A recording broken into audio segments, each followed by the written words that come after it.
Olá, amigos. Boa noite.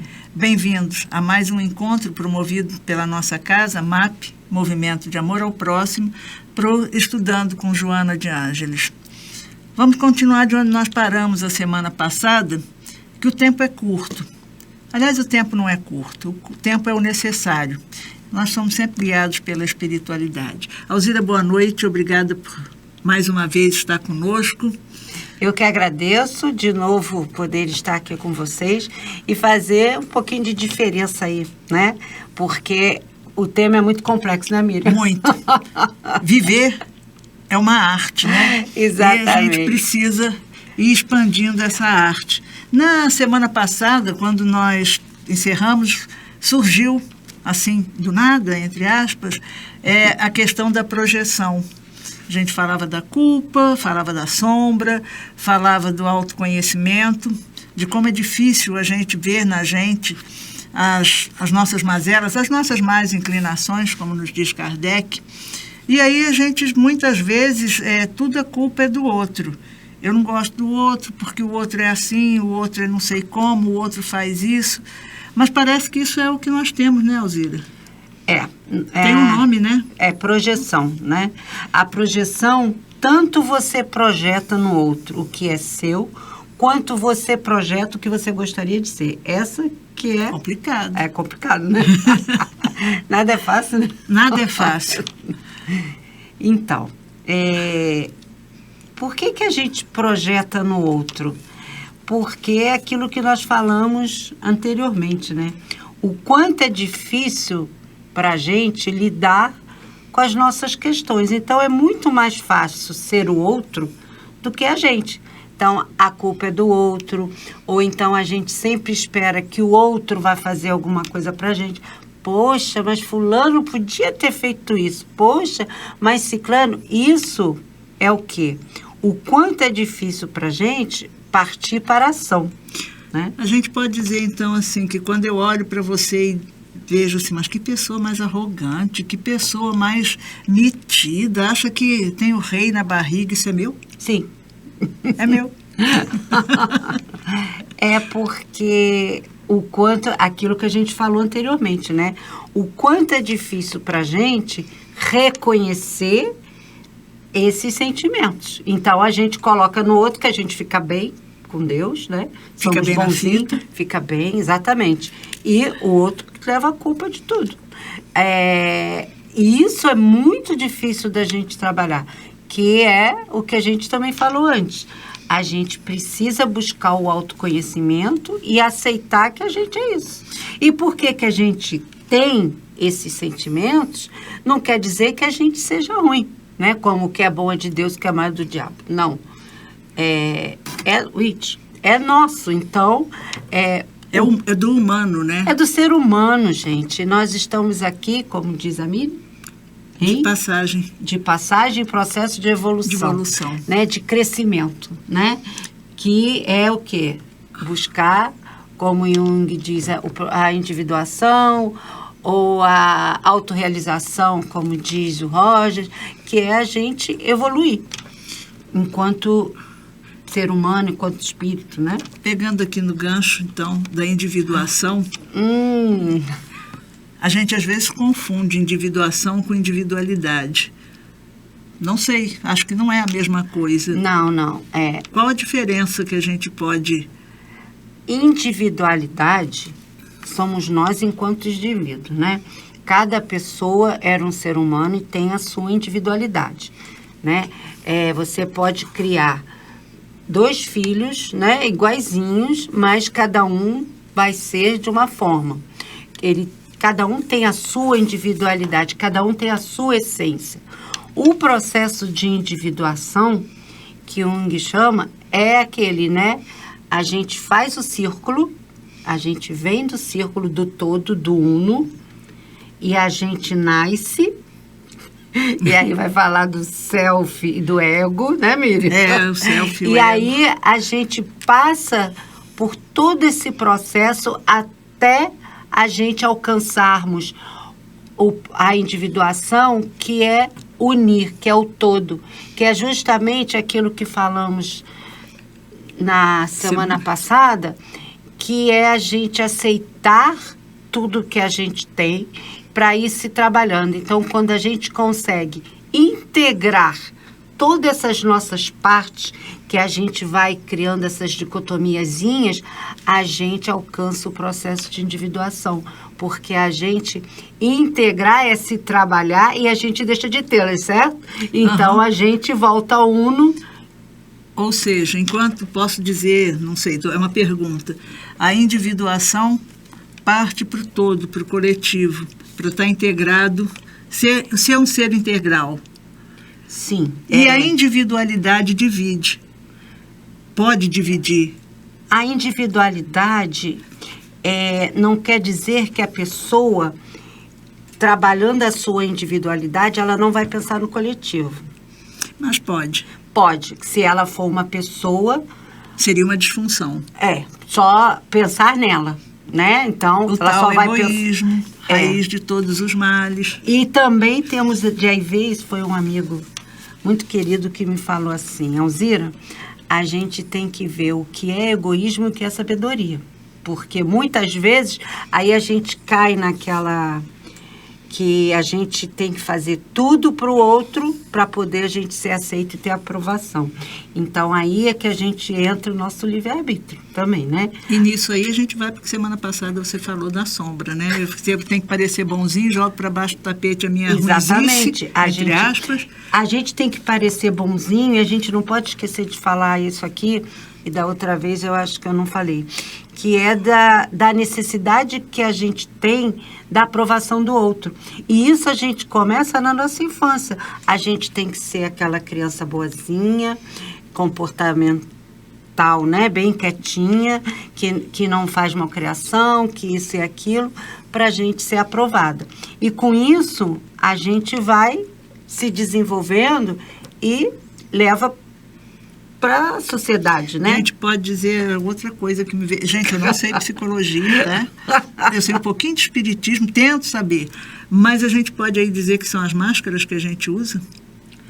Às vezes, né? Muitas vezes a gente... Gente, eu não estou falando da máscara de proteção individual, não. Nós desempenhamos vários papéis, né? Então, a gente é um indivíduo, né? E desempenhamos vários papéis, que são... A gente tem Alzira, né? Só Alzira profissional, Alzira mãe, aí tem Alzira esposa, tem Alzira amiga, são vários papéis. O que a gente tem que ter cuidado é quando a gente fica num papel só. Pode explicar melhor? Por exemplo, é aquela pessoa que... Vamos pegar aqui eu, Alzira, sou psicóloga, então todo momento estou agindo como psicóloga. Né? Já tem aquela coisa das pessoas, você é psicóloga, vai saber o que eu estou pensando, vai isso e aquilo. Tem muita gente assim, outro dia mesmo conheci... Isso é telepatia, não é psicologia. Conheci uma amiga, falou, é psicóloga, não sei o quê. Então, você tá ali, você ser psicóloga, aí você tá num grupo com os amigos e você tá analisando as pessoas, você em casa, você não se despedir disso, né?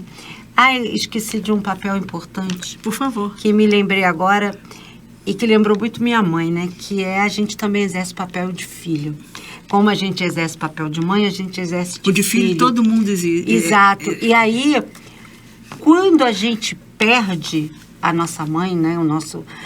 A gente deixa de exercer esse papel.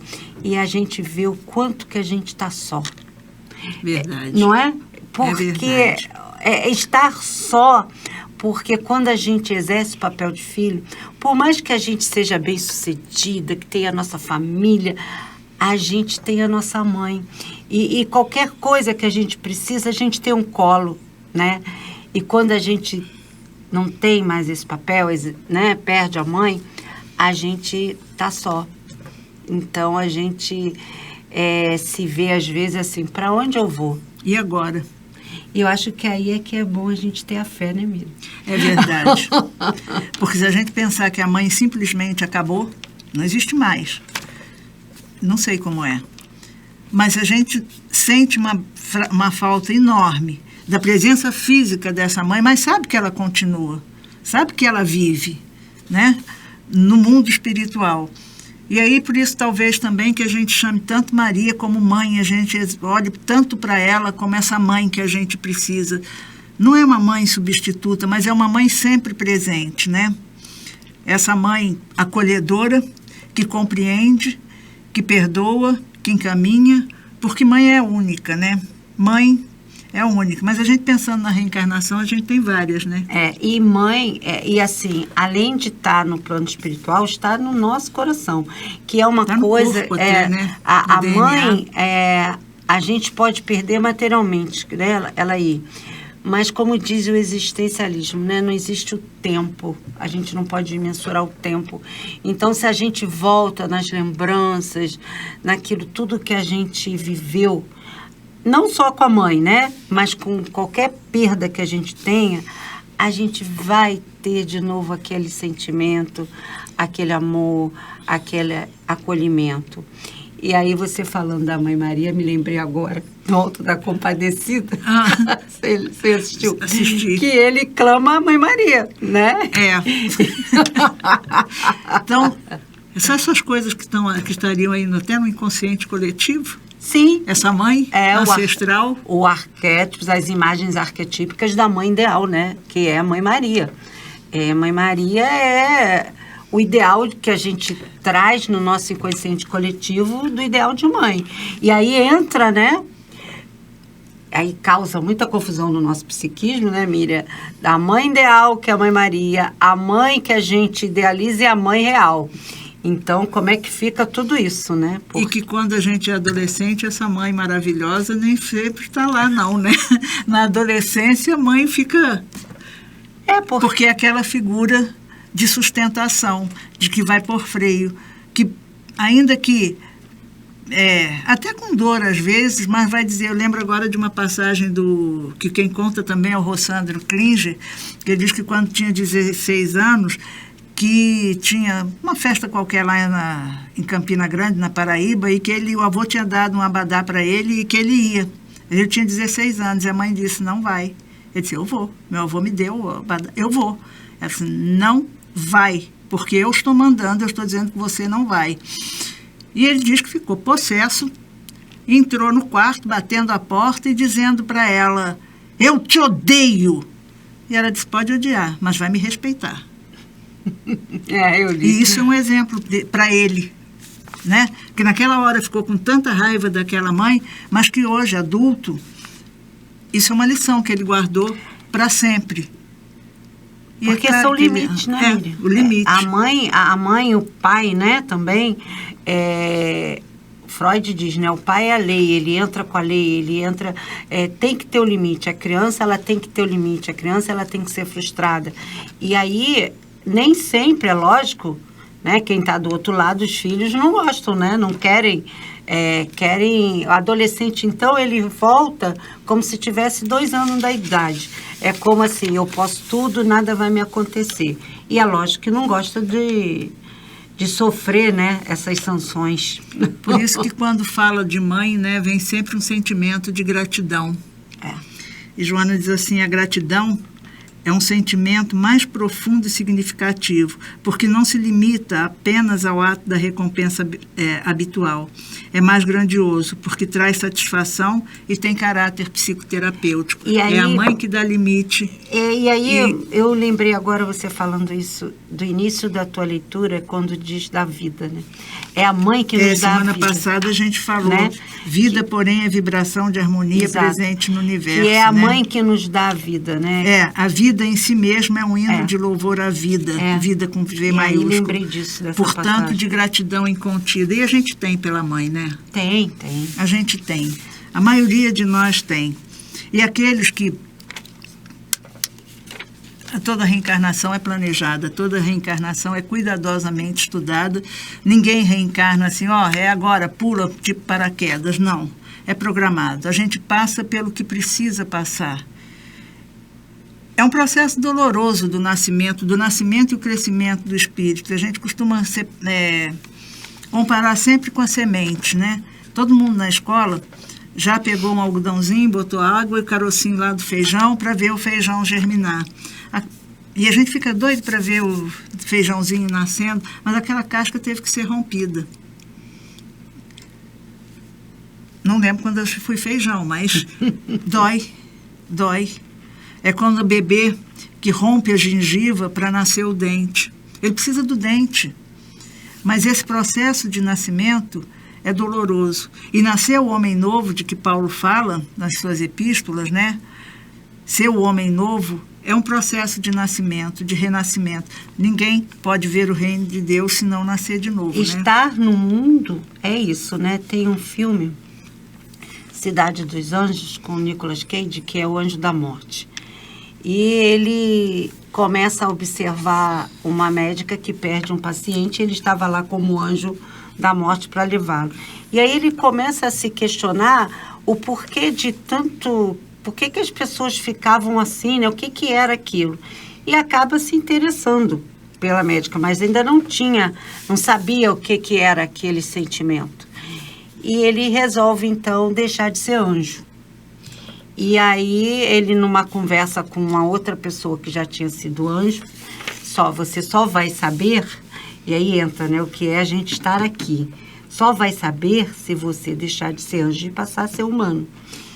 Então, ele pede para deixar de ser anjo e ele está num prédio lá no alto e ele se joga e quando ele cai, ele se machuca todo ferido. E ele fica olhando porque ele nunca tinha visto isso, né? E aí isso me lembrou porque você falou, dói.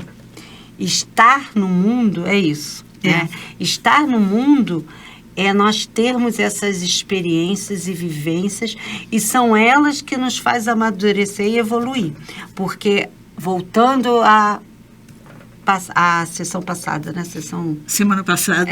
Psicólogo é exceção, né, gente? De que a gente só busca, às vezes, pelo sofrimento, né? É isso, né? A gente vai... Tem que romper essa casca, romper, né? E detalhe, a gente só vai saber se fizer. Então, muitas vezes, aí é importante falar também que nessa nossa busca, muitas vezes a gente fica com medo de fazer as escolhas, né? Mas a gente precisa fazer escolhas. Já dizia Sartre que a gente sempre faz escolhas. Até quando a gente resolve não fazer, nós estamos fazendo uma escolha. E cada escolha que a gente faz, a gente é responsável por ela. Então, muitas vezes, a gente tem medo de fazer determinada escolha pelo que vai acontecer.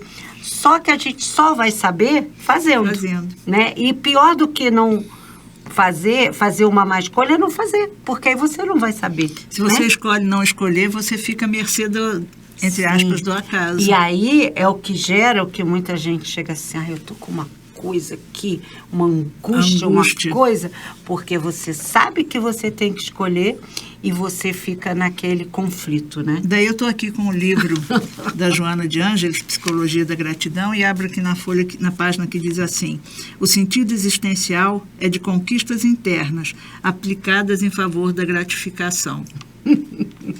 E aí a gente diz, não, foi por acaso. Aí Joana diz, e aí você depois vai entrar com certeza com Jung. Joana diz que a coincidência, mais ou menos assim, é a discreta presença de Deus programada para dar certo na hora exata, nas circunstâncias perfeitas. Coincidência. É que Jung diz que não existe coincidência, né? Existe a sincronicidade, quer dizer, todas as energias convertem para aquilo. É igual, né, Miriam, quando você está numa sessão espírita, em que você vai abrir o Evangelho, ou mesmo na sua casa, o Evangelho, ou se for um outro livro, né, em que você está precisando ouvir alguma coisa e você abre e cai justamente aquilo que você precisava ouvir. É coincidência? Não é. Não é? E assim, quantas vezes a gente pega o Evangelho, no MAP a gente costuma abrir o Evangelho ao acaso, no início das sessões, né? Sempre a gente começa com a leitura de um trecho do Evangelho, aberto ao acaso. E no Evangelho no Lar também, algumas pessoas dizem que é melhor seguir a sequência, outras dizem que é para abrir ao acaso. A escolha é nossa porque todos nós temos o livre-arbítrio, né? É aquilo que a gente se sentir melhor e vai ser sempre dirigido pela espiritualidade. Mas aquela espiritualidade que a gente tiver na mesma frequência. Porque a gente bota muita culpa na espiritualidade, bota muita culpa em Deus, né? Aquela história da pegada na areia. Tem um poema também, não me lembro, claro, o nome do autor, em Navio Negreiro, quando ele diz: Deus, ó Deus, onde estás que não responde? Em que mundo, em que estrela tu te escondes? Embuçado nos céus, há 2000 anos te mandei meu grito, que embalde desde então percorre o infinito. Não é embalde. Tudo acontece, está em Eclesiastes também, há tempo de plantar, há tempo de colher.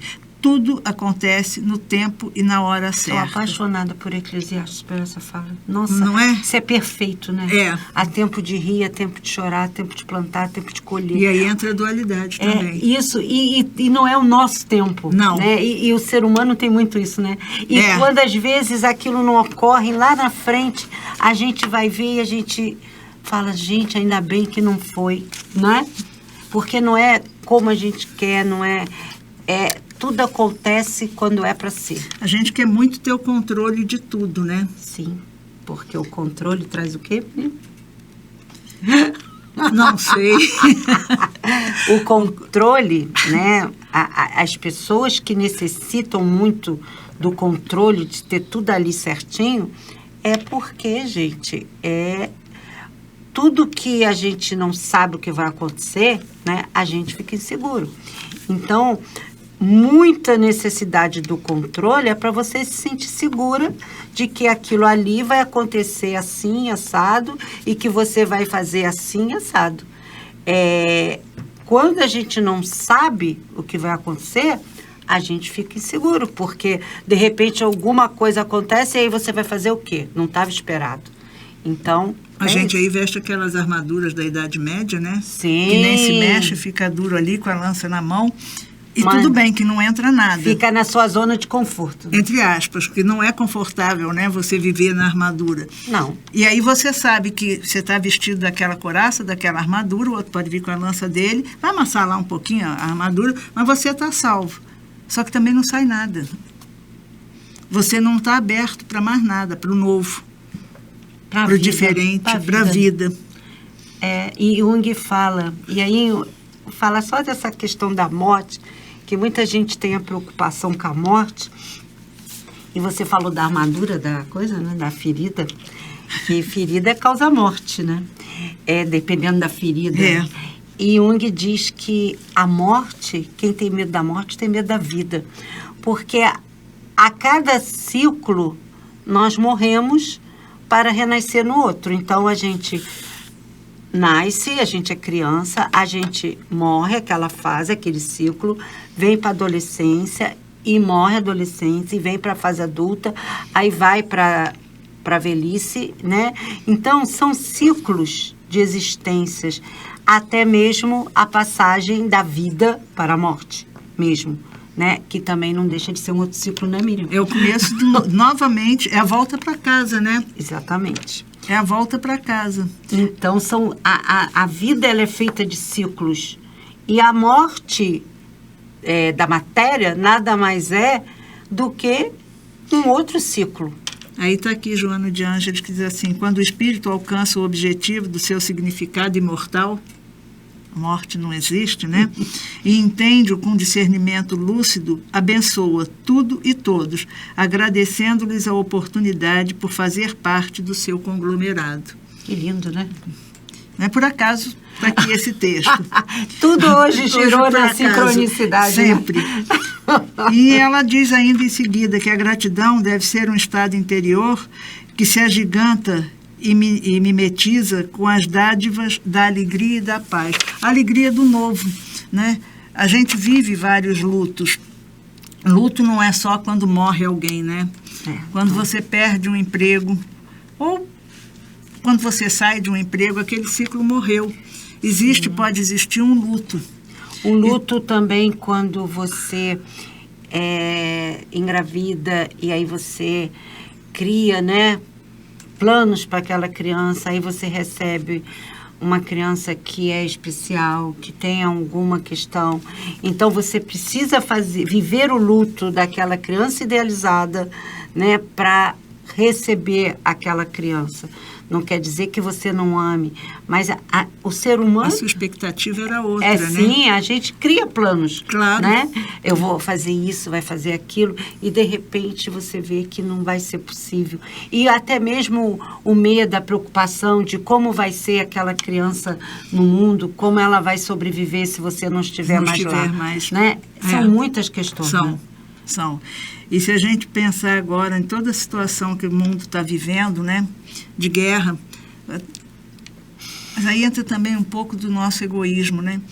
A gente fala tanto na guerra, mas a gente esquece que outras guerras ainda estão acontecendo no Afeganistão, na Síria, e a gente vai delegando tudo assim. Agora, o que está na moda agora? Não é na moda, desculpa. O que está em voga agora? A guerra Tá. Então, parece que o outro... Nós vamos deixando tudo para depois, para trás, vamos andando cegamente, nos jogando nas coisas, sem percebermos o ser espiritual que nós somos. Aí a gente diz que a culpa é da imprensa, que a culpa é do político, que a culpa é de não sei quem, e a gente não sabe qual é a própria responsabilidade. Joana de Ângeles fala muito nisso, de não usar essa palavra pecado e culpa, mas trazer a responsabilidade. Porque o pecado tem um peso muito grande lá da primeira revelação do Antigo Testamento, da imposição, da lei mosaica impositiva. No livro, acho que é nos Levíticos, são, sei lá, 300 e tantas obrigações que a pessoa precisa fazer todos os dias. Então, é aquela regra impositiva. E Jesus chega e diz, olha, eu não vim destruir a lei não, gente. Eu vim dar seguimento à lei da vida, a lei do amor, a lei da imortalidade. Sim, ele veio mostrar o que é o amor, né? Ele viveu o amor, ele era o amor, a personificação. Para mim, ele foi a personificação viva do que é o amor. E aí a gente volta lá para o primeiro livro da série psicológica, Jesus e a Atualidade, o Jesus descrucificado, né, que a gente já falou tantas vezes aqui, que é esse Jesus companheiro, amigo, presente no dia a dia da vida da gente. E Jesus é amor. Ele veio trazer a boa nova, ele é a boa nova. E a boa nova é isso, chega de tanto não. Você é livre, responsável, faz a sua parte. Então, ninguém conhece o reino de Deus se não nascer de novo. A gente renasce todos os dias, porque eu fui dormir de uma maneira. Eu experienciei todo um dia. E quando eu acordo, eu já tenho mais essa carga de conhecimento. Né? E isso é o inconsciente coletivo, né? Como se tivesse uma rede captando. Então, a gente nunca dorme e acorda mesmo, porque a gente está captando. Você vê a energia que ficou no início da pandemia, do medo, né, mundial. Então, a gente captando aquilo, a gente nunca dorme e acorda a mesma coisa. Não te banhareis 2 vezes no mesmo rio. No mesmo rio. Heráclito. Bom, gente, o nosso tempo está terminando. Nem vi o tempo passar. Passou muito bom rápido, estar com né? você aqui, Gostei Alzira. muito também. Muito obrigada. E é isso, né? Estudando com Joana de Ângeles, uma frase que ela diz, uma coisa pequena que ela diz, dá margem a tanta reflexão. Esse é o conhece-te a ti mesmo. Isso tudo sai de dentro da gente, vem brotando. Então, vou passar a palavra para a Alzira, para suas considerações finais. O convite também já está feito, tá? Para mais um. Tá certo, eu amei, né? Nunca tinha participado assim. Gostei muito de poder estar aqui com a Mira, aqui no espaço. Eu gosto assim, né? De ser uma coisa bem natural, né, Mira? Eu acho que isso é importante. Isso é a vida, né? Para as pessoas conseguirem entender um pouquinho, porque é muita coisa, né? E parece até complicado como está na teoria, mas quando a gente esmiuça, fica até um pouco mais fácil. Eu acho que o mais difícil, né, assim, que eu falo por mim, né, gente, porque é a gente entrar no processo terapêutico e mergulhar. Né? Não vou falar da cebola, que não vai dar tempo das cascas fica para a próxima. Fica para a próxima. Fala, Mira, senão vai te dar. Então, Alzira, mais uma vez, muito obrigada. Obrigada a todos. E acontece no MAP que a gente pisa uma vez, volta. O bom filho a casa torna. É verdade. Obrigada mais uma vez, Alzira. Nada, Muito obrigada. Obrigada a boa você noite. que está sempre presente com a gente. Não fosse a sua energia, a sua força, nada disso estaria acontecendo. Paz e bem, paz e luz, paz. Muita paz.